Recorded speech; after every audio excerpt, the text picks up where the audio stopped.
تمام قسم کی تعریفات وحدہ لا شریک خالق کائنات مالک ارض و سما کے لیے ہیں، اور لاکھوں کروڑوں درود و سلام ہو اس ہستی اقدس و مقدس پر جن کا نام نامی اسم گرامی محمد اکرم صلی اللہ علیہ وعلی آلہ واصحابہ وبارک وسلم ہے۔ وہ ذات مقدسہ مبارکہ مطہرہ کہ رب العزت نے جنہیں رحمت کائنات اور امام ہدایت بنا کر اس دنیا میں مبعوث کیا، اور جنہوں نے مختلف قسم کے مذاہب اور آراء رکھنے والے لوگوں کو ایک مکمل اللہ کی طرف سے عطا کیے گئے دین پر متحد ہونے کی دعوت دی۔ محمد الرسول اللہ صلی اللہ علیہ وسلم نے ان لوگوں کو جو آپ کے زمانے میں کائنات کے مختلف گوشوں میں پھیلے ہوئے تھے اور آپس میں ایک دوسرے سے دست و گریبان تھے، ایک دوسرے کے خلاف صف آراء اور ایک دوسرے کے خون کے پیاسے تھے، کسی ایک گروہ کا دوسرے گروہ کے ساتھ کسی قسم کی محبت کا پیار کا کوئی علاقہ اور تعلق نہ تھا۔ لوگ نہ صرف یہ کہ مختلف علاقوں میں بسنے والے ایک دوسرے سے دور تھے، بلکہ ایک ہی بستی کے باسی، ایک ہی شہر کے رہنے والے، ایک ہی قبیلے سے تعلق رکھنے والے، ایک ہی خاندان کے لوگ آپس میں ایک دوسرے سے اس طرح الگ الگ تھے گویا ان کے درمیان اونچی دیواریں کھڑی کر دی گئی ہے جن کو پھاندنا کسی کے بس میں نہیں رہا ہے۔ ایسے عالم میں حضرت محمد الرسول اللہ صلی اللہ علیہ وسلم اس کائنات میں جلوہ گر ہوئے، اور آپ نے اللہ کے پیغام کو لوگوں کے سامنے پیش کیا۔ آپ نے اس بات کو محسوس کیا کہ لوگوں کی دشمنیاں، لوگوں کے اختلافات، لوگوں کے جھگڑے اور لوگوں کے تنازعات اس قدر بڑھ چکے ہیں کہ ان کا بظاہر ختم ہونا ممکن نظر نہیں آتا ہے۔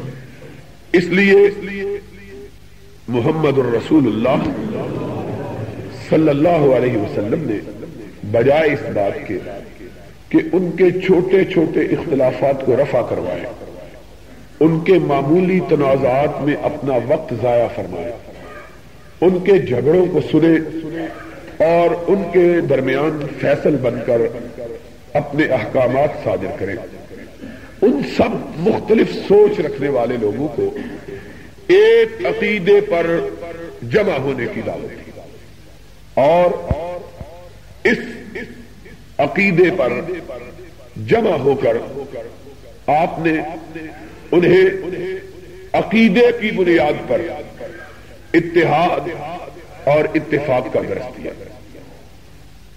یہ بات بہت زیادہ سمجھنے کی ہے کہ کبھی بھی آج کے زمانے میں مسلمان کہلانے والے اپنی بگڑی ہوئی حالت کو اس وقت تک نہیں سنوار سکتے جب تک کہ وہ اپنے بگاڑ کو سلجھانے کے لیے وہی طریقہ اور وہی راستہ اختیار نہ کرے جو طریقہ اور راستہ محمد الرسول اللہ صلی اللہ علیہ وسلم نے کیا۔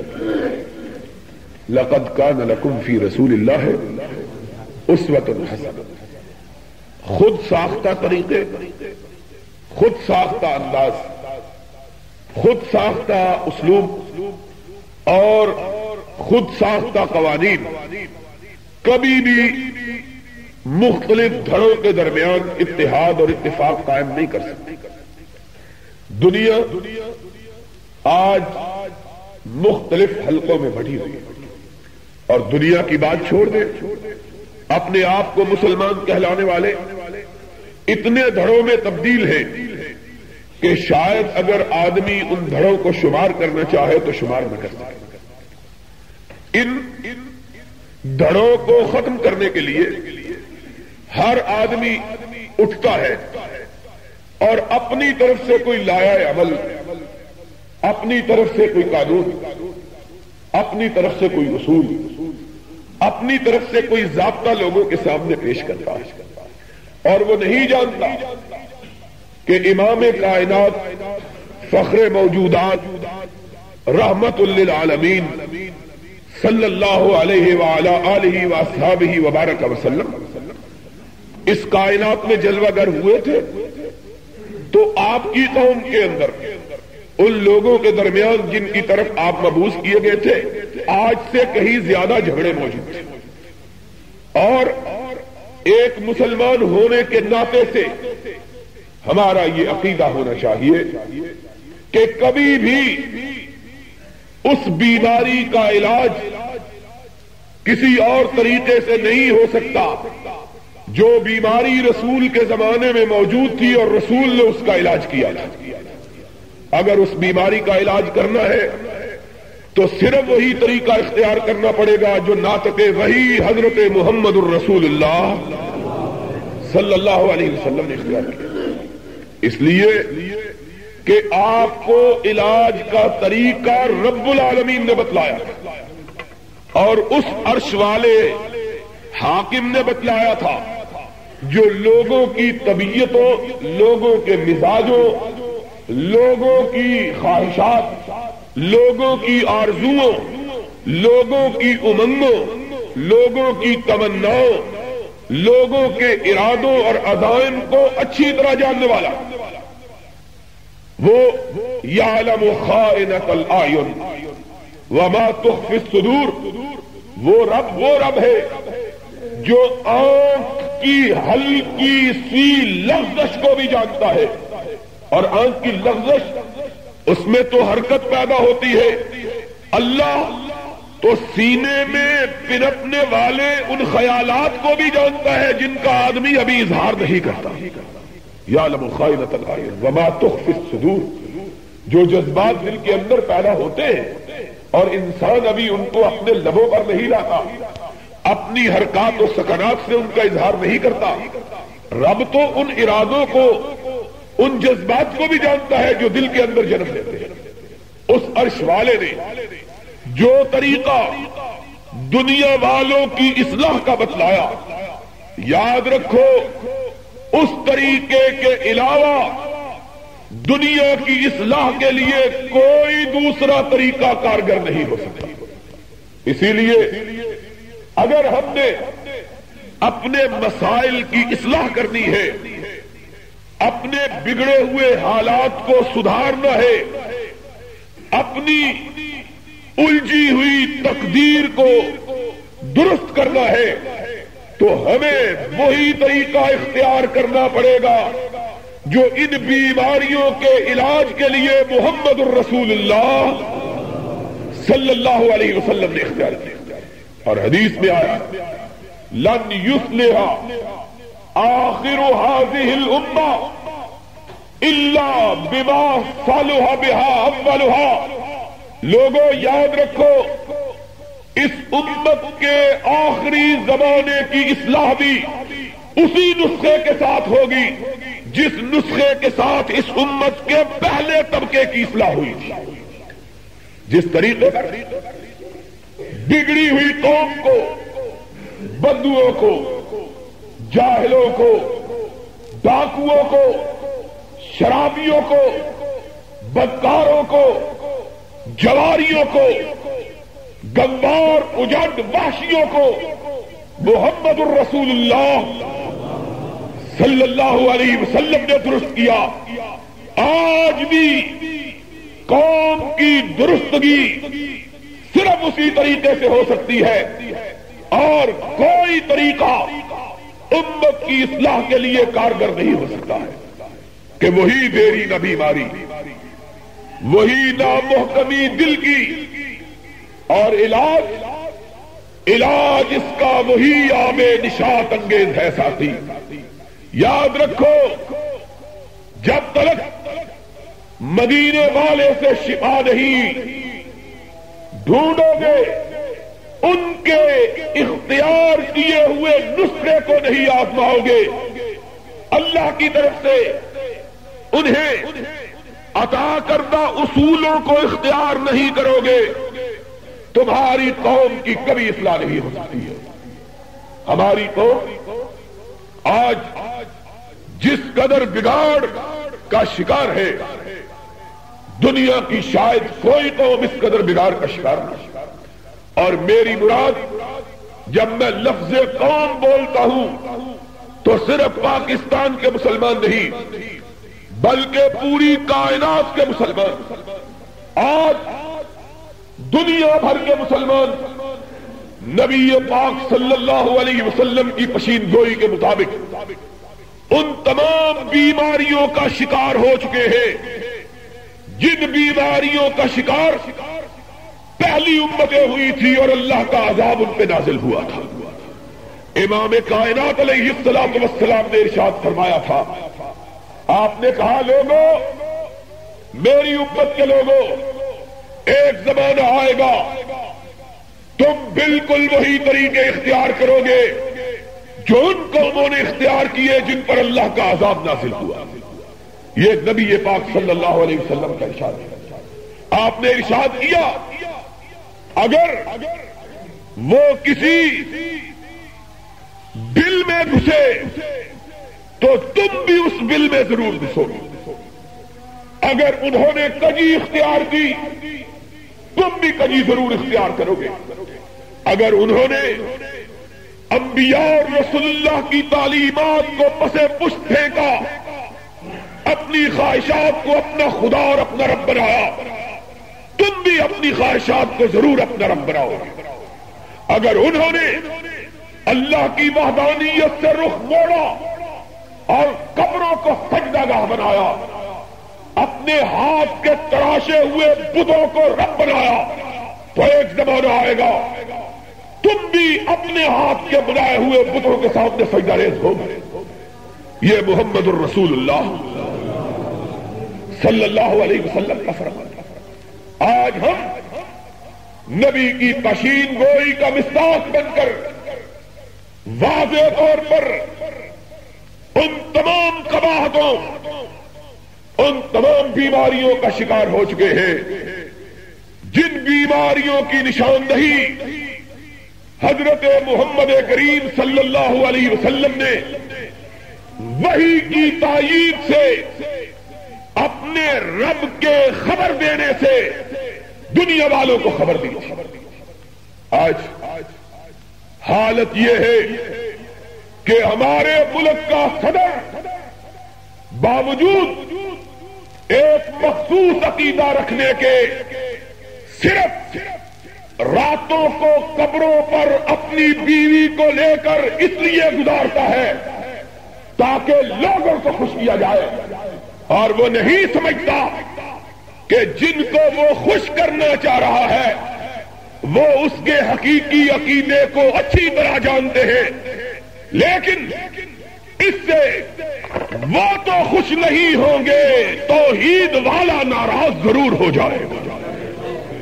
آج وہ بے غیرت مولوی جو یہ کہتے تھے ہم اسلام کے لیے ان کا ہاتھ مضبوط کرتے ہیں، میں ان بے غیرتوں سے پوچھتا ہوں کہ آج تمہارا جواب کیا ہے، اور بتلاؤ اگر تم یہ کہتے تھے کہ اسلام آئے گا اور یہ اسلام لائے گا تو تم نے کام کے ساتھ بے ایمانی کر کے، بددیانتی کر کے، خیانت کر کے ان لوگوں کے لیے راستہ کیوں چھوڑا ہے جو نہ مولوی ہے، نہ عالم ہے، نہ دیندار ہے، نہ نمازی ہے؟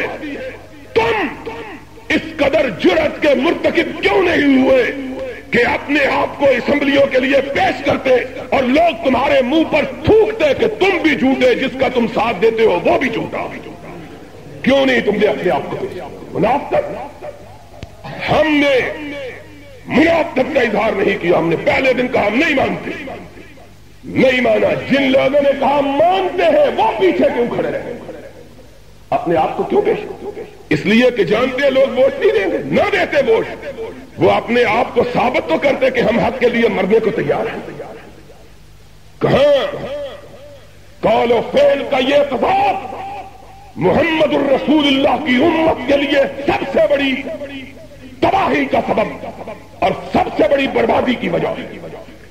آدمی وہ بات کرے جس پر اس کا دل یقین رکھتا، اس کا دماغ اعتقاد رکھتا اور اس کے اندر اس کی سچائی کا یقین ہو. لوگوں کو احمد ابن حنبل کے، ابن تیمیہ کے، مالک ابن انس کے درس دیتے ہو اور خود بزدل ہو. تم ان چوروں سے بھی زیادہ بزدل ہو جنہوں نے احمد ابن حنبل کی پشت مبارک کو کوڑوں سے پٹتا ہوا دیکھا اور رک گئے. پوچھا اس مولوی کو کیوں پکڑ لائے ہو؟ یہ جیل تو چوروں کا گھر ہے. انہوں نے کہا تو اس مولوی سے پوچھ لے اس کو کیوں پکڑ کے لائے ہیں. چور رک گیا، احمد ابن حنبل کے سامنے کھڑا ہوا، کہنے لگا کیا تو نے بھی داڑھی رکھ کے چوری کی ہے جو پٹ رہا ہے؟ احمد کی آنکھوں میں آنسو آ گئے. فرمایا میں نے چوری نہیں کی بلکہ میں نے نبی کی نبوت پہ چوری کے لیے ہاتھ ڈالنے والوں کا ہاتھ پکڑا ہے، روکا ہے. میں نے کہا ہے کہ میرے ہوتے ہوئے نبی کے دین پہ ڈاکہ نہیں پڑ سکتا. اس چور نے رک کر احمد ابن حنبل کو دیکھا. اس نے کہا تمہارا نام کیا ہے؟ احمد نے جواب دیا میری ماں نے میرا نام مدینے والے کے نام پہ احمد رکھا ہے اور اسی کے لیے میں مار کھا رہا، اسی کے دین کے لیے پٹ رہا اور آج سے نہیں پٹ رہا، 12 برس ہو گئے ہیں پٹتے ہوئے. اور چور رک گیا، اپنی چھاتی، اپنا منہ موڑا، اپنی پشت احمد ابن حنبل کی طرف کی، اپنا کرتا اٹھایا. احمد ابن حنبل نے دیکھا سارے جسم کی چمڑی ادڑی ہوئی ہے. اپنا کرتا نیچے کیا، نظر اٹھائی، احمد ابن حنبل کو کہنے لگا سنو میں نے یہ مار اپنے لیے کھائی ہے، حکومتیں مار مار کے تھک گئی ہیں، میں اپنی ضد سے باز نہیں آیا. اور اگر تم سچا ہے کہ کائنات کے امام کے لیے مار کھا رہا ہے تو دیکھنا اپنے لیے مار کھانے والا واپس نہیں پلٹا، محمد کے لیے مار کھانے والے تو پیچھے نہ ہٹ جانا. احمد ابن حنبل کہتے ہیں ان کے الفاظ تاریخ کے سینے میں محفوظ ہیں. احمد ابن حنبل کی آنکھوں میں آنسو آ گئے. فرمایا اللہ اس چور کو ہدایت عطا کر اس کو جنت میں داخل فرما. اس نے احمد کے ڈگمگاتے ہوئے قدموں کو ثابت کر دیا ہے. فرمایا پھر جب بھی مار پڑتی، جب بھی دل ڈولتا، جب بھی قدموں میں لفظ آتی، جب بھی پائے سبات میں لفظ آتا، جب بھی دل میں گھبراہٹ پیدا ہوتی، جب بھی دماغ جھنجھلاتا، مجھے وہ چور سامنے کھڑا اپنی پشت سے کپڑا اٹھائے ہوئے نظر آ جاتا. میں کہتا احمد اپنی ضد کے لیے باز نہ آیا، تو محمد کے لیے کیسے پلٹنا چاہے گا؟ 12 سال 4 برس اور 16 برس مار کھائی، مارنے والے تھک گئے، محمد کے لیے مار کھانے والا نہیں تھکا ہے. 3 بادشاہ مارتے ہوئے مر گئے، 3 بادشاہ، 3 نے مارا، میمون نے مارا، معتصم نے مارا، متوکل نے مارا، اور آخر ایک دن جب بیٹا حکمران ہوا، ماں اس کی تاج پوشی کے دن اس کے پاس گئی، کہنے لگی آج خوش ہو کہ تمہیں بادشاہت مل گئی؟ میں خوش ہوں کہ آج تاج میرے سر پہ ہے. ماں نے کہا بیٹا تاج تیرے سر پہ اس وقت تک نہیں ہے جب تک کہ محمد کا غلام جیل میں پڑا ہوا ہے، تاج اس کے قدموں میں ہے، جا اس سے اپنے باپ دادے کی معافی مانگ، اگر اس نے تجھ کو معاف کیا تو سمجھنا کہ تاج تیرے سر پہ آیا ہے۔ رہا کیا۔ احمد ابن حنبل کے بارے میں مورخین نے لکھا ہے دبلا جسم، کمر جھکی ہوئی، سینہ زخموں سے چور، سر سیدھا رکھنے کی ہمت نہیں، اس قدر کمزور، مار کھا کھا کے 16 برس جسم چھلنی ہو گیا ہے۔ بادشاہ کا وزیر اجازت لے کر رہائی کا پروانہ لے کر جیل کے دروازے پر پہنچا، امام رہا ہوئے، گزارش کی، کہا امام ایک بادشاہ کی طرف سے عرضداشت ہے۔ امام نے فرمایا کیا ہے؟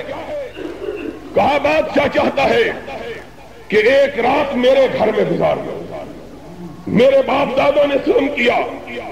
امام نے نگاہ آسمان کی طرف اٹھائی، اللہ بادشاہوں کی دھمکیاں تو پیروں میں لغزش نہیں پیدا کر سکی، کہیں اس کی امید اور آرزو اور گزارش لغزش نہ پیدا کر دے۔ یہ دو بھاری تلوار کہیں اور مولویوں، صرف مسافے پر اپنا دین بیچنے والوں، صرف ملاقاتوں پر اپنا ایمان فروخت کرنے والوں، دو آنے کی چائے کی پیالی پر اپنے عقیدے کو رخصت کرنے والوں، سنو، حوالے احمد ابن حنبل کے دینے چھوڑ دو، نام رسول اللہ کا لینا چھوڑ دو، پھر جو تمہارے جی میں آئے کرو، کم از کم اس رسول برحق سے بے وفائی تو نہ کرو جس نے ساری کائنات کو ٹکرا دیا تھا، اپنے رب کی بات پہ آنچ نہیں آنے دی تھی۔ کیا حوالے بیان کرتے ہیں، ممبروں پہ چڑھتے ہیں، حوالے احمد ابن حنبل کے، حوالے ابن تیمیہ کے، حوالے مالک ابن انس کے، حوالے شاہ شہید کے، حوالے مجدد الفسانی کے۔ تم حوالوں کے لیے بادشاہوں کے ان پجاریوں اور حواریوں کو تلاش کرو جن کا ایمان یہ ہوتا تھا کہ بادشاہوں کے اشارہ ابرو پر مسئلے تلاش کرے، خدا کے دین کو بدلے، قرآن کو بدلے، محمد کے فرمان کو بدلے، تاکہ بادشاہ کی بات اونچی رہے۔ تم ان کی بات کو تلاش کرو، ان کے حوالے دیا۔ احمد ابن حنبل وہ احمد ابن حنبل تھا جب اس کے پاس بادشاہ کا ہرکارہ آیا، آسمان کی طرف نگاہ اٹھائی، اللہ یہ ایک نیا جان لے کے آیا ہے، پاؤں میں لغزش نہ آ جائے، تو ثابت قدم رکھنا۔ نظر اٹھائی، وزیر منتظر کھڑا ہے، امام کیا جواب ہے؟ امام کے لبوں پر جنبش ہوئی، فرمایا جس گھر میں مدتوں تک رب کی نافرمانی ہوتی رہی، احمد اس گھر میں کیسے داخل ہو سکتا ہے؟ جاؤ بادشاہ کو کہہ دو میں اس گھر میں داخل نہیں ہو سکتا جس گھر میں رب کی نافرمانی ہوتی رہی۔ بادشاہ کو خبر پہنچی، تڑپ اٹھا، ماں یہ تیرا امام، میں نے اس سے گزارش کی میرے گھر آ جائے، اس نے میرے گھر آنا گوارا نہیں کیا، اتنا جو سخت جواب دیا۔ ماں نے اس نے کہا بیٹے محمد کے فرما بردار کا جواب یہی ہونا چاہیے تھا۔ کہا میں جاتی ہوں۔ بادشاہ کی ماں، بادشاہ کی بیوی خود ایک فقیر کے دروازے پر گئی۔ احمد ابن حنبل باہر تشریف لائے، بادشاہ کی ماں کو کھڑے دیکھا، اس کی نیکی کے قصے سنے ہوئے تھے، اپنی گردن کو جھکا دیا۔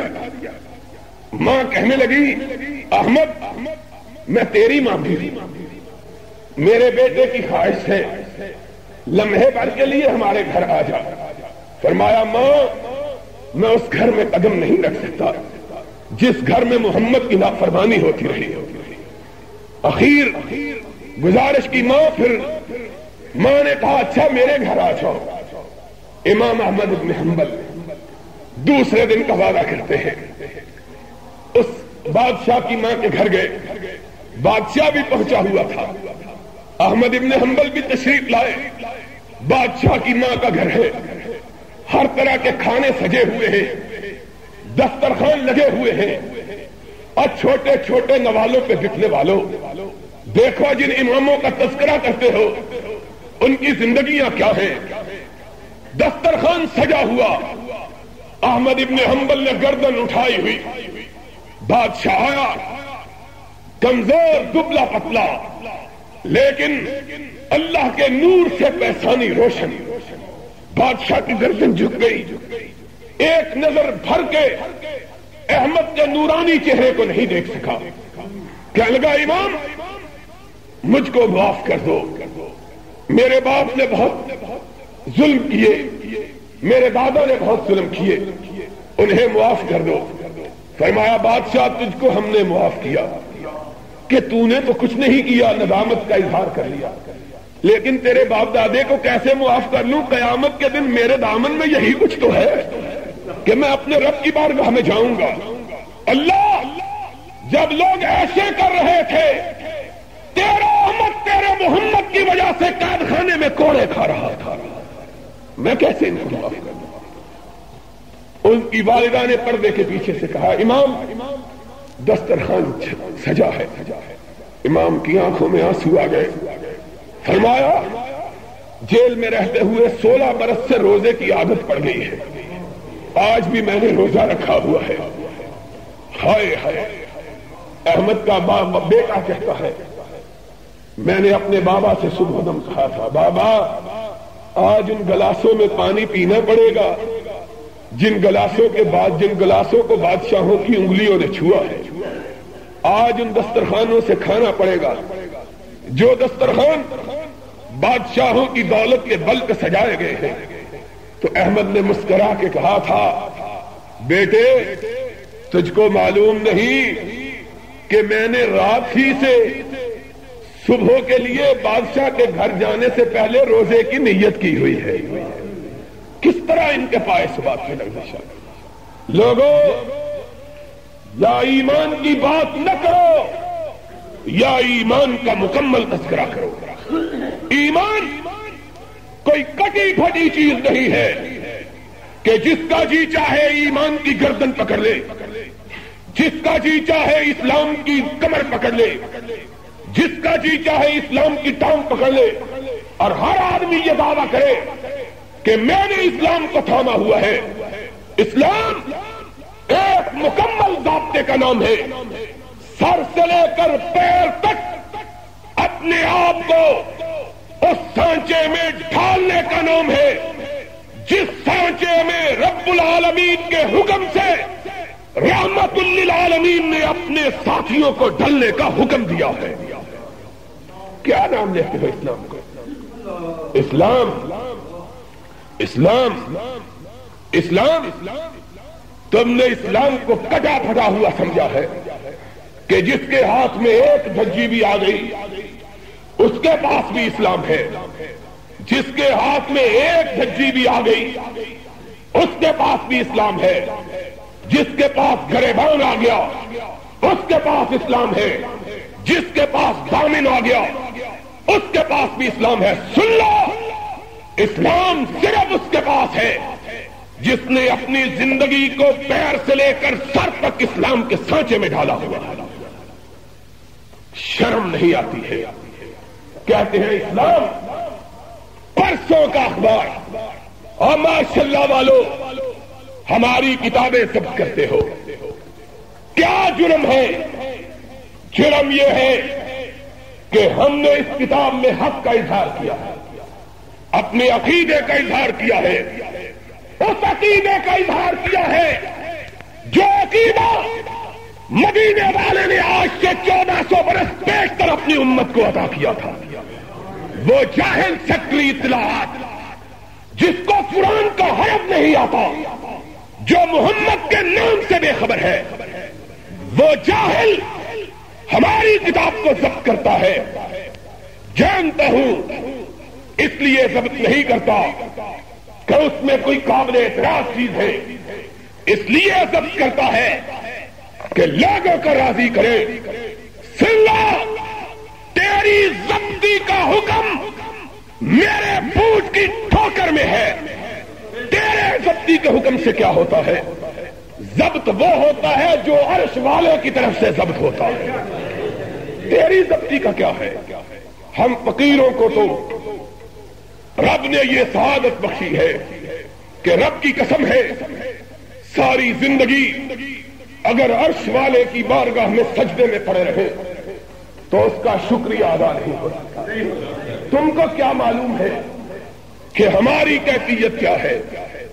اس دفعہ میں مصر گیا، میری ایک کتاب ہو بغیر تو تمہیں حیا نہیں آتی، بجائے اس بات کے کہ تم اس بات پہ فخر کرو کہ تمہارے ملک کا ایک باشندہ اس کی کتابیں دنیا بھر کے سب سے بڑے ملکوں میں، سب سے بڑے پبلشرز ہاؤسوں میں، سب سے بڑے ناشرین کے پاس چھپتی ہے۔ فیضان سی ڈی سینٹر علماء کرام کی تقاریر، مناظرے اور تلاوت قرآن پاک کی سی ڈیز کی ریکارڈنگ اور خریداری کے لیے رابطہ کریں۔ دکاندار حضرات اور اسٹال لگانے والوں کے لیے خصوصی رعایت۔ ہمارا پتہ ہے فیضان سی ڈی سینٹر، عزیر PCO، نزد جامع مسجد بیت المکرم اہل حدیث، محلہ فیصل کالونی، پرانی چنگی، حفصآباد روڈ، گوجرانوالا۔ کی راہ میں رکاوٹیں ڈالتے ہیں۔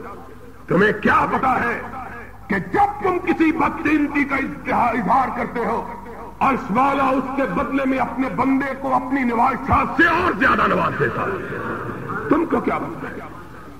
اس دفعہ میری کتاب قاہرہ میں چھپ رہی تھی، جا اس بے غیرت سیکٹری اطلاعات کو کہو لکھ لو، اور ہم وہ مولوی بزدل نہیں ہیں جو صدر سے مصافحہ کر کے 15 دن تک ہاتھ کو نہیں دھوتے، مسح کرتے ہیں کہ صدر سے مصافحہ کیا ہوا ہے۔ جاؤ اس کو پہنچا دو کہ میں نے یہ کہا ہے۔ میں اس کو کہتا ہوں تو اس کتاب کو ضبط کرتا ہے، اس کتاب کو بھی ضبط کر کے دکھا جو قاہرہ میں چھپی، ایک اجنبی کی، ایک اجمی کی، ایک غیر ملکی کی، ایک ایسے شخص کی جو مصر سے ناآشنا ہے۔ اور پہلے دن جب کتاب مارکیٹ میں آئی تو رب کے فضل و کرم سے صبح کے سورج کے وقت آئی، شام کے وقت اس کا سارا ایڈیشن ختم ہو چکا تھا۔ اور میں منبر رسول پہ کھڑا ہوں، خداوند عالم کی قسم کھا کے کہتا ہوں، آج تک میں مصر میں گزرتا ہوا چلا گیا، کبھی زیادہ وقت گزارنے کا موقع نہیں ملا۔ اس دفعہ بھی میں آپ سے وعدہ کر کے گیا تھا کہ صرف فوج میں رہوں گا، انشاءاللہ تیسرا جمعہ پڑھوں گا، کیونکہ کتاب پہلے بھیجی ہوئی تھی، خیال تھا چھپ چکی ہوگی، لیکن وہاں جا کے معلوم ہوا کہ کتاب کے مسودے کے کچھ صفحے گم ہو چکے تھے۔ اس لیے لوگ میرا انتظار کر رہے تھے کہ وہ صفحات ملے تو ہم کتاب کو چھاپیں۔ اس بنا پر تاخیر ہوگی، لوگوں کو پتا چلا۔ اور میں اپنے رب کا کیسے شکر ادا کروں کہ سیالکوٹ کی ایک چھوٹی سی بستی میں پیدا ہونے والا اور لاہور کی ایک تنگ گلیوں کے اندر واقع مسجد میں رب کے رسول کا عالم بلند کرنے والا، میں کیسے شکر ادا کروں؟ کعبے کے رب کی قسم ہے، لوگوں کو جب پتا چلا کہ میں قاہرہ کے اندر ہوں، 1,40,00,000 کی آبادی ہے اس شہر کی، ایسا معلوم ہوتا تھا کہ قاہرہ کا ایک باشندہ بھی ایسا نہیں جو احسان الہی ظہیر کو نہیں جانتا۔ پورے قاہرہ سے، ہر مسجد سے جمعے کی تقریر کی، خطاب کی دعوتیں آنے لگی، اور 2 تقریریں ہوئی۔ پورے قاہرہ کے اندر کوئی مسجد ایسی نہ تھی جس میں صرف اس رب کی توفیق سے میری تقریر کی کیسٹیں نہ سنائی جا رہی تھی۔ اور جب تیسری تقریر ایک مسجد کے اندر رکھی گئی، 4-5 کنال کے اندر مسجد تھی، اس سے 4-5 گنا بڑی۔ مسجد میں تل بھرنے کو جگہ نہیں تھی، ٹریفک بند ہو گئی، فٹ پاتھ پہ لوگ سخت سردی کے موسم میں عشاء کے بعد وہاں 12 درجے 10 درجے رات کو 6 درجے اس قدر سخت موسم تھا سرد۔ میں نے زندگی میں کبھی کپڑوں کے نیچے دراز نہیں پہنا ہے، لیکن اتنی سخت سردی تھی کہ مجھے وہاں سے اون کا بنا ہوا دراز خریدنا پڑا۔ اس ٹھٹرتی ہوئی سرد رات میں 4.5 گھنٹے تک عشاء کے بعد اللہ کے فضل سے میری تقریر ہوئی۔ لوگ ننگی سڑک پہ ننگے آسمان کے نیچے بیٹھے ہوئے تھے، اور رب ذوالجلال کی قسم ہے ممبر پہ کھڑا ہو کے کہتا ہوں 4.5 گھنٹے کے بعد جب تقریر ختم ہوئی تو لوگ کہتے تھے ہاتھ باندھ کے، اور مسجد کے خطیب کہہ رہے تھے خدا کا واسطہ ہے جمعہ پڑھا کے جاؤ، جمعہ پڑھائے بغیر نہ جاؤ، یہاں جمعہ پڑھا کے جاؤ۔ ہم چاہتے ہیں کہ تمہارے پیچھے ایک جمعہ ادا کریں اور تمہاری ایک اور تقریر کریں۔ تم کتنی پابندیاں لگاؤ گے؟ یاد رکھو ہم نے پہلے دن سے یہ سبق پڑھا ہوا ہے، ساری کائنات ناراض ہوتی ہے تو ہو جائے، عرش والا ناراض نہ ہو، اور جس سے عرش والا ناراض نہ ہو دنیا کی ناراضگی اسے کوئی نقصان پہنچا سکتی نہیں۔ کیا نقصان؟ بے غیرتی کی انتہا ہے۔ جن لوگوں نے ہم پہ کفر کے فتوے دیے، جن لوگوں نے یہ کہا کہ ان کا مسجد میں داخلہ حرام ہے، جنہوں نے کتابوں میں یہ لکھا جس مسجد میں اہل حدیث نماز پڑھتا ہے وہ مسجد ناپاک ہو جاتی ہے، جن لوگوں نے یہ کہا کہ اہل حدیث دیوبندی سے مصافحہ کرنے سے نکاح ٹوٹ جاتا ہے، جن لوگوں نے یہ کہا کہ امام حرم کے پیچھے جس نے نماز ادا کی ہے اس کا نکاح ٹوٹ گیا ہے، ان لوگوں پر کوئی پابندی نہیں، ان کی کوئی کتاب ضبط نہیں۔ ہماری کتاب ضبط کرتے ہو تم ضبط کر کے دیکھ لو، ہم چھاپ کے دکھائیں گے، دنیا کی کوئی طاقت ہم کو حق بات کہنے سے روک نہیں سکتی ہے انشاءاللہ۔ تمہاری کیا حیثیت؟ ہم وہابی لوگ کبھی کبھی پشین گوئی کرتے ہیں، اور پشین گوئیوں کو ہم نے کاروبار نہیں بنایا ہوا۔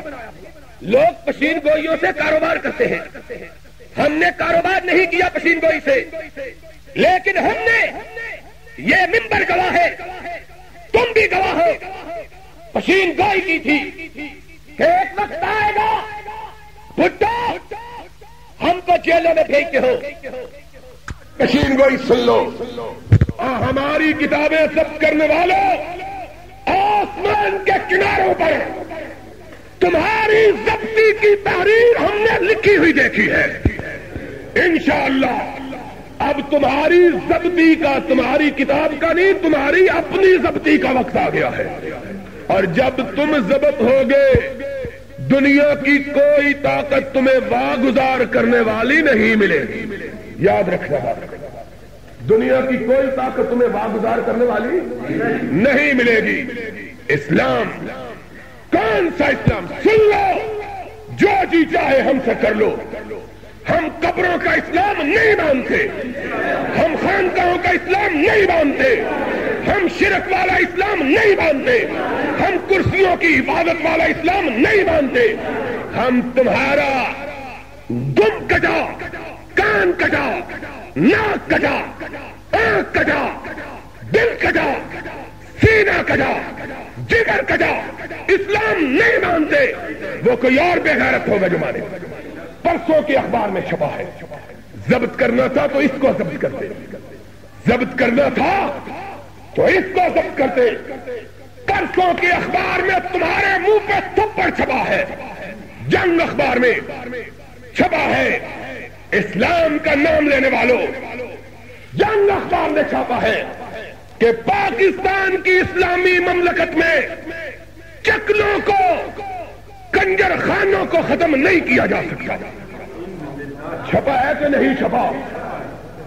جنگ اخبار میں نوٹ کر لو تاریخ، ان ملاؤں کے چہروں پر سیاہی ملو اس اخبار کی جو کہتے ہیں یہاں اسلام آ رہا ہے، ان کو ملا ان کے منہ پر سیاہی۔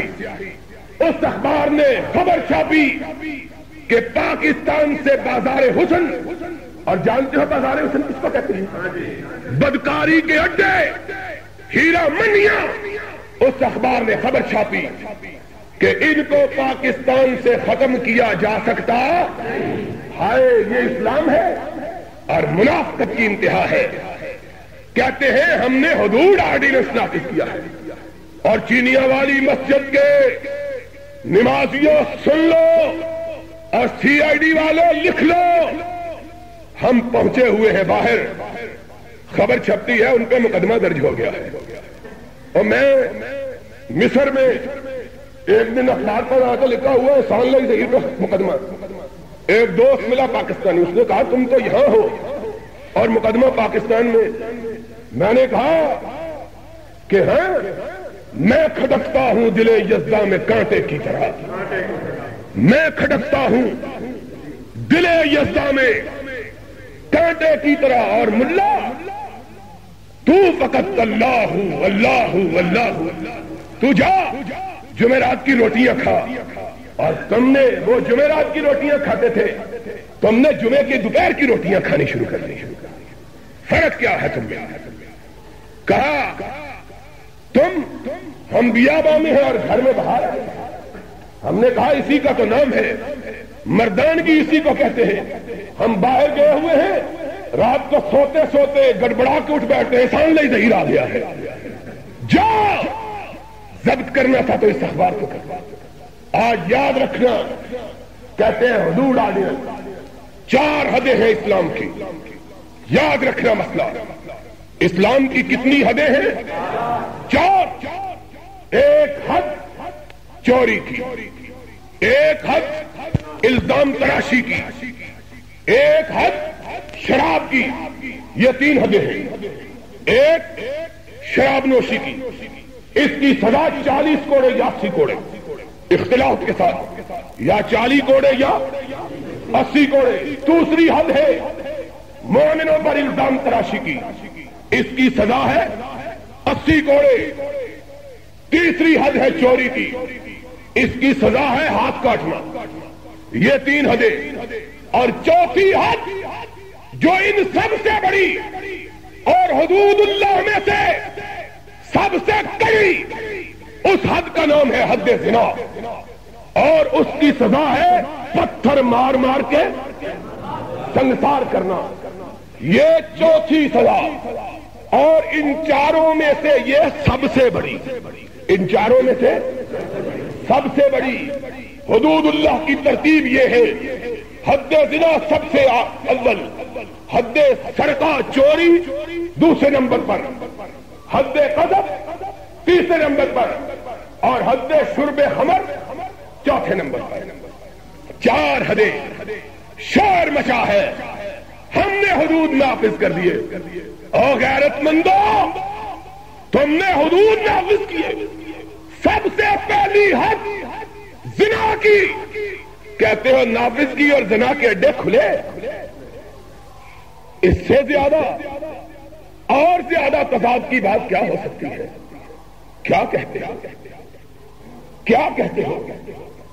لما تقولون ما لا تفعلون کبر مقتا عند اللہ ان تقولوا ما لا تفعلون۔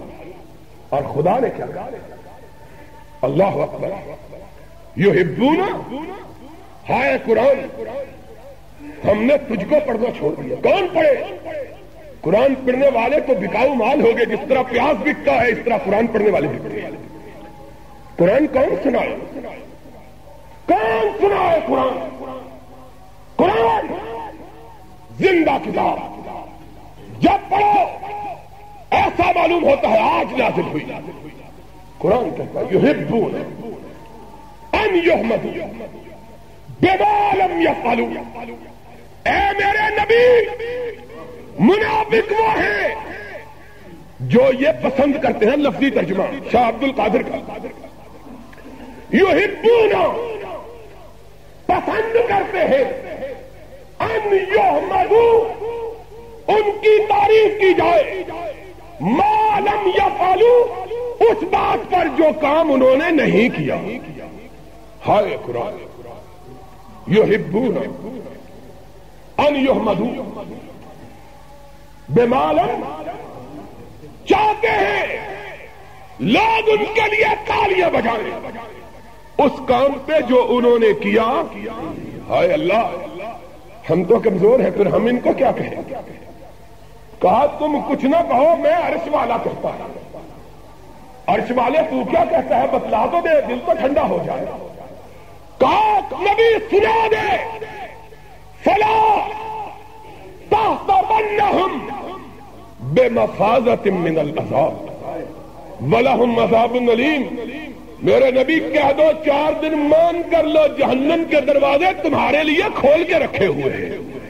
فلا تحسبنہم بمفازۃ من العذاب ولہم عذاب علیم. لوگوں سن لو، آج بگڑی ہوئی قوم کی تقدیر کے سنوارنے کا طریقہ ایک ہے، اور وہ کیا ہے؟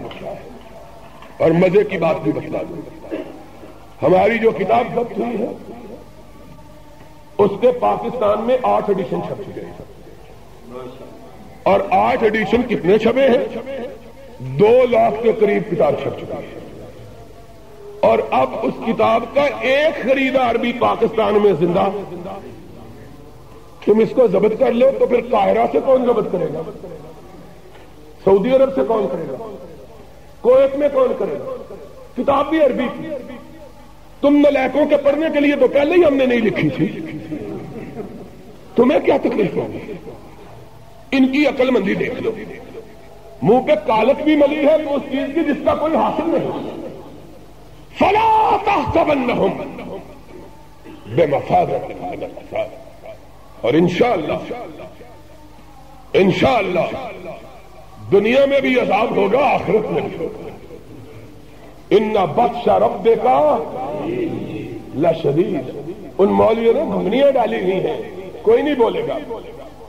حق پرست، حق پسند، حق گو. فلا تحسبنہم بمفازۃ. اور مولوی حیرت کی بات ہے، بعض ایسے سادہ دل ہیں، بعض تو زمین فروش، بعض سادہ لوگ بھی ہیں. وہ کپڑا انگلستان کا اور ماپتے ہیں مدینے کے گز سے. کپڑا انگلستان کا اور ماپتے ہیں، یا کپڑا بھی مدینے کا لاؤ. کل تک ہم کو کہتے تھے انتخاب شیطانی چرخا، پڑا اخبار میں، انتخاب شیطانی چرخا. جو انتخاب میں حصہ لے گا وہ اب سارے شیطان آ رہے ہیں. ہائے ایمان، خدا کی قسم ہے، سن لو، یہ قرآن 1400 برس میں نہ بدلا ہے، نہ بدلے گا، نہ بدلا ہے، قیامت تک نہیں بدلے گا. لا یأتیہ الباطل من بین یدیہ ولا من خلفہ. جس دن سے اترا، جس دن تک دنیا ہے، یہ قرآن ہی رہے گا. تبدیل ہو سکتا، اور یہ حکمران صبح اور ہوتے ہیں، شام اور. ان کا کیا ہے؟ ان کی کیا بات ہے؟ شب موم کر لیا، سحر آہن بنا. ان کا، ان کے ساتھ ہم نے اپنا تعلق اس قرآن کے ساتھ رکھا، اور جس میں یہ قرآن اترا اس کے ساتھ رکھا. نہ قرآن بدلا، نہ محمد کا فرمان بدلا. تم نے اس سے رشتہ توڑ کے اوروں سے رشتہ جوڑا، وہ بدلتے رہے. تم بھی قبلہ تبدیل کر دو، ہر روز قبلہ تبدیل کر دو کہ ہر قوم راست کر دے دینے و قبلہ گاہ ہے. ماں قبلہ راست کر دے برسمت کچکلا ہے. تم نے تو کچکلا کو اپنا قبلہ گاہ بنایا ہوا، بدلتے رہو. انتظار کی گھڑیاں گنتے رہو، حضرت آئیں گے، ہم آنکھیں بچھائیں. تم بناؤ، ہمیں تو کوئی تکلیف نہیں. انتخاب ہو رہے ہیں تب بھی کوئی نہیں ہو رہے تب بھی کوئی نہیں. لیکن بھولے بادشاہ کہتے ہیں شیطانی چرخا. اور اب شیطانی چرخے کے اندر چرخے کا پورا تکلا بنے ہوئے ہیں. خدا تیرے یہ سادہ بندے، خدا بندہ تیرے یہ سادہ دل بندے کدھر جائے کہ درویشی بھی عیاری ہے، سلطانی بھی ہے، لیکن لوگوں گواہ ہے نا، جن تلک میری آواز پہنچے وہ قیامت کے دن گواہی دینا. اللہ کے فضل و کرم سے جب تک ہوش و حواس قائم ہے، زبان میں قوت گویائی موجود ہے، ہاتھ میں لکھنے کی سخت موجود ہے، قبلہ بیت اللہ ہی کو رکھیں گے، آقا مدینے والے ہی کو رکھیں گے، انشاءاللہ اس میں تبدیلی آنے پائے گی. 100 بار کر چکا ہے تو امتحان ہمارا. وآخر دعوانا الحمدللہ رب العالمین. کہ میں شاید میرا خیال ہے جب سے سفروں پہ روانہ ہونا شروع ہوا ہوں اتنی دیر کبھی نہیں ہوئی.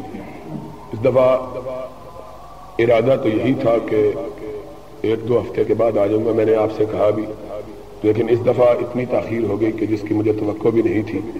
اور میں ایسا محسوس کرتا ہوں شاید جب میں نے کہا تھا 2 ہفتے کے بعد آ جاؤں گا، انشاءاللہ نہیں کہا تھا، میرا خیال ہے اسی وجہ سے کچھ تاخیر زیادہ ہو گئی. اور سبب یہی تھا، پہلے سعودی عرب کے مختلف شہروں میں تقریریں ہوتی رہی، پھر قاہرہ کے لوگ کتاب چھپنے کے بعد بھی چھوڑنے کے لیے تیار نہیں تھے. خدا گواہ ہے، جس کو کہتے ہیں نا کہ بھاگ کے آئے ہوں، چوری چھپ کے، وہ میرا حشر تھا. اور میں ان کو کہہ رہا تھا کہ تمہیں شاید پاکستانیوں نے آ کے بتلا دیا ہے کہ میں تقریریں کرتا ہوں، یہاں تو یہی مشہور تھا کہ کتابیں لکھتا ہوں، لیکن پتہ نہیں تمہیں کس طرح پتہ چل گیا ہے. لیکن لوگوں نے اس قدر محبت اور پیار کا اظہار کیا. اور میں جو آپ کو خوشخبری سنانا چاہتا ہوں یہ ہے کہ اللہ کے فضل و کرم سے اب ہر روز مہینے 2 مہینے کے بعد سفر کا اتفاق ہوتا ہے مختلف ملکوں میں. لیکن اس بات کو دیکھ کر انتہائی خوشی بھی ہوتی ہے اور حیرانگی بھی ہوتی ہے کہ دنیا کا کوئی ملک ایسا نہیں اور کسی ملک کا کوئی شہر ایسا نہیں جس میں اللہ کے فضل و کرم سے اہل حدیث کی دعوت انتہائی تیزی کے ساتھ نہ پھیل رہی. کوئی علاقہ، کوئی ملک. اور میں سوچتا ہوں کہ اس مسلک کی حقانیت کی اس سے بڑی کیا علامت ہے کہ ہم جیسے نااہل اور کئی کمزور ایمان کے عملوں میں کوتاہیاں، بے شمار گناہوں سے لٹے ہوئے واعظ مبلغ، ان کی حالت یہ ہے، لیکن مسلک کی اس قدر قوت ہے کہ باوجود اس کے حاملین کی لفظشوں کے یہ اپنی قوت سے اللہ کے فضل سے پھیل رہا ہے. یعنی اس دفعہ عالم یہ تھا کہ قاہرہ میں آج سے پہلی دفعہ جب میں گیا ہوں، میرا خیال ہے کہ یہ 73-74 کا موقع تھا، کوئی 11 سال پہلے. شیخ محمد اشرف صاحب میرے ساتھ تھے. قاہرہ بہت بڑا شہر ہے، شاید دنیا کا سب سے بڑا. اس ایک شہر کی آبادی 1,40,00,000 کے قریب ہے. کل ملک کی آبادی 4.5 کروڑ اور 1/3 کل آبادی کا صرف ایک شہر میرا شہر. اس دفعہ ہم نے جمعے کے دن نماز پڑھنے کے لیے مسجد تلاش کی. شیخ صاحب اللہ ان کی مغفرت کرے، ان کو بھی بڑا ذوق ہوتا تھا کہ کوئی اہل حدیثوں کی مسجد ملے. تو مجھے کہنے لگے اب یہاں آئے ہیں، ہم لندن سے واپس آ رہے تھے، انگلینڈ گئے تھے وہاں تبلیغی دورے پر یورپ کے ملکوں میں. تو وہاں سے واپسی پر شیخ صاحب کہنے لگے کہ کوئی ایسا ہو 2-3 دن کے لیے ہم یہاں آئے ہیں کہ کوئی اہل حدیثوں کی مسجد ملے. وہاں اہل حدیثوں کی مسجد تلاش کی. ایک بہت بڑا علاقہ ہے وہاں عابدین کا، وہاں ایک مسجد تھی، میرے خیال میں یہ جتنی ہمارا اندرونی حصہ ہے اس سے بھی چھوٹی مسجد تھی. یہ کیفیت تھی آج سے صرف 11 برس پہلے. اس دفعہ اس کے بعد بھی کئی دفعہ جانے کا اتفاق ہوا، لیکن اس طرح بھاگتے ہوئے کبھی ایک دن کے لیے، کبھی مصر سے، کبھی امریکہ سے واپس آتے ہوئے، برطانیہ سے، کبھی گھانا سے، افریقہ سے. جلدی پچھلے دفعہ گیا 3-4 دن رہا لیکن کوئی ایسا موقع نہ ملا. اس دفعہ چونکہ لمبا عرصہ تھا کتاب چھپ رہی تھی تو اس سلسلے میں پھر وہ دوست مل گئے جنہوں نے کویت میں میری کچھ تقریریں سنی تھی یا حج کے زمانے میں سنی تھی. وہ مل گئے. پھر وہاں کے جو اہل حدیثوں کے سربراہ ہیں ڈاکٹر جمیل غازی صاحب, وہ مل گئے. انہوں نے جب دعوت دی, تقریر کی, میں حیران رہ گیا کہ اللہ کے فضل سے اس قدر تیزی کے ساتھ 10-11 برسوں میں مسلک پھیلا ہے کہ اس وقت صرف قاہرہ شہر میں 150 سے زیادہ اہل حدیث کی مسجدیں تھیں اللہ کی توفیق سے. کبھی ایک مسجد تھی. اور جس مسجد میں میں نے 3 تقریریں کی یکے بعد دیگرے, وہ مسجد اس سے 4 گنا بڑی, اور وہاں اہل حدیث حضرات نے اتنا خوبصورت سینٹر بنایا ہوا تھا کہ 11 منزلہ عمارت, مسجد کے اوپر 11 منزل, سارا مرکز, سیکرٹیریٹ, مہمان خانہ, پھر ایک خیراتی ہسپتال انتہائی جدید ترین, یعنی اتنا جدید کہ شاید جو حکومت کے ہسپتال ہے وہ بھی اس کا مقابلہ کرے. اور اس قدر ذوق و شوق. اور میں نے بتلایا کہ آخری دن یہ حالت تھی کہ 6-7 ہزار سے زیادہ آدمی اور لوگ حد نگاہ تک, اور پھر ہر محلے سے, ہر علاقے سے لوگ آئے ہوئے کہ خدا کے لیے ہمیں ایک دن دے دے. میں نے کہا جتنے دن تم مانگ رہے ہو اس کا مطلب یہ ہے کہ میں اپنے بال بچے کو بالکل رخصتی دے کے آؤں, تبھی ہو سکتا ہے. پھر کہنے لگے جی آپ وعدہ کریں. میں نے کہا تم نے مجھے چینیاں والی مسجد سے نکلوانا ہے, وعدہ کروں اگر 150 مسجد ہے, اگر 50 مسجدوں میں بھی وعدہ کروں ہر روز اگر تقریر ہو تب بھی 2 مہینے چاہیے. تو میں نے کہا پھر چینیاں والی مسجد والے نیا مولوی تلاش کر لیں. تو یعنی اتنا لوگوں کے اندر ذوق شوق. پھر ہم وہاں سے اسکندریہ گئے, وہاں بھی اسی طرح ماشاءاللہ. پھر مختنطا گئے, اور جتنے شہروں میں گئے اس قدر اللہ کے فضل سے مسلک کی طرف.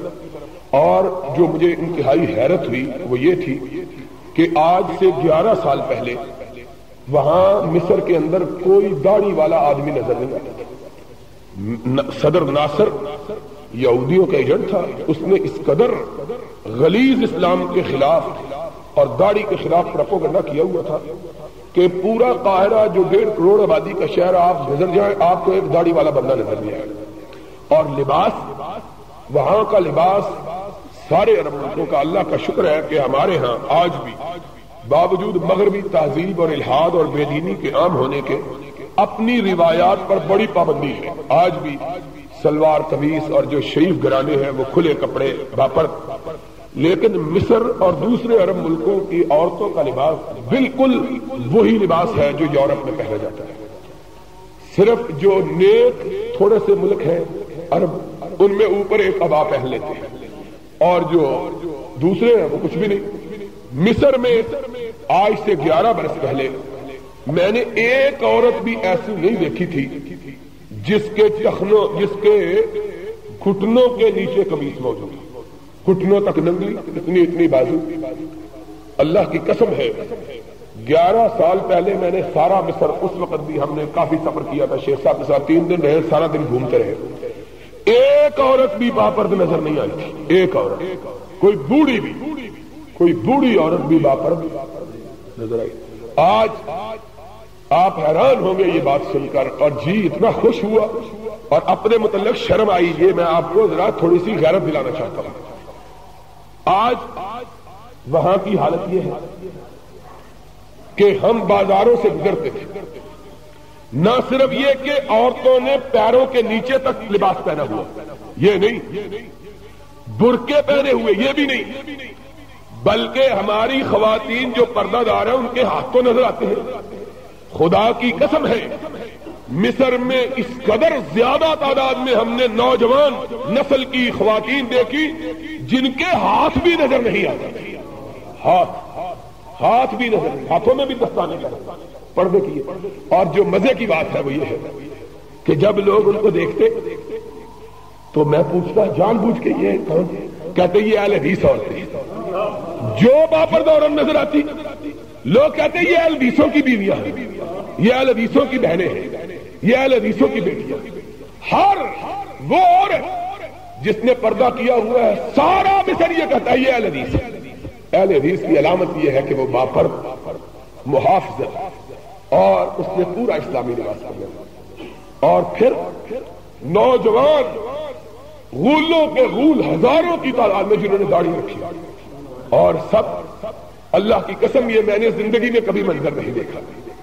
وہ مجھے دیکھتے جانتے نہیں ہیں, میں تو ہمیشہ انگلینڈ میں بھی گیا ہوں تو سلوار قمیص اور ٹوپی، سارا امیر صاحب کو بھی یاد ہے، ہم نے تو کبھی اس کے سوا کوئی لباس نہیں پہنا.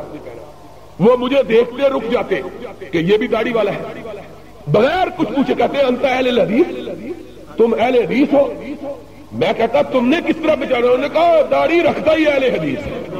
یعنی اس قدر ماشاءاللہ کثرت کے ساتھ، یعنی یہ اہل حدیثوں کا شعار ماشاءاللہ. اور پھر میں قسم کھا کے کہتا ہوں بے شمار ٹیکسی ڈرائیور ملے جن کے پاس میں ٹھہرا ہوا تھا، انہوں نے اپنی گاڑیاں دی تھی، لیکن وہاں بعض دفعہ جی چاہتا ہے آدمی کہ بیچاروں کو کیا تکلیف دینی ہے. ہمارا وقت وہ ساتھ لگے ہوئے تھے، الگ ہونا. میں ممبر پہ کھڑا ہوں، یہ میں نے ساری زندگی میں کبھی نہیں دیکھا. سعودی اور مکے مدینے کے تو لوگ ایسے ہی بڑے سخت ہیں، بڑے بڑے نیک علاقوں میں، کویت میں بڑا دین، یہ میں نے نہیں دیکھا. ٹیکسی ڈرائیور داڑھی والا. ہم بیٹھے کہاں جانا؟ ہم نے کہا وہاں بہت رش ہوتا ہے، 1.5 کروڑ کی آبادی. اگر آپ نے مثلا یہاں سے شادمان جانا ہے تو کم از کم 2 گھنٹے لگتے ہیں، ٹریفک بے انتہا. اس لیے کرایہ بہت زیادہ ہے ٹیکسی کا. پیسے نکال کے دینے لگے. اس نے کہا نہیں تم پاکستان کے اہل حدیث ہو، ہم تم سے پیسے نہیں لیں گے. میں نے کہا تم کو کس نے کر رہا؟ تم نے گاڑی جو رکھی ہے. ٹیکسی ڈرائیور اپنی پوری دیہاڑی اپنا دن ضائع کرنا، لیکن اس نے کہا کہ نہیں، ہم نے کہا اتنا دین کا جذبہ اور دین کی طرف اور مسلک کا اس قدر پھیلاؤ اللہ کے فضل و کرم سے ہو رہا ہے. تو آپ حضرات ماشاءاللہ یہاں اللہ کی توفیق سے پرانے اہل حدیث اور ماشاءاللہ کثرت سے اللہ کی توفیق سے مسلک یہاں بھی اسی تیزی سے پھیل رہا ہے جس طرح باہر پھیل رہا ہے اللہ کی توفیق سے. اس میں کوئی شبہ نہیں. اور جو لوگ باہر پھرتے رہتے ہیں، ہم کو پوچھو، آج سے 10 برس پہلے جلسہ کرتے تھے 100 آدمی نہیں آتا تھا. آج جلسہ کرتے ہیں حد نگاہ تک انسانوں کا ہجوم. اور میرا تو حال یہ ہے، ابھی 3 دن ہوئے ہیں، ابھی اپنے گھر کے کام نہیں کیے. یہ ہمارے چودھری عبدالعزیز صاحب ہیں، اللہ ان کو خوش رکھے، سلامت رکھے.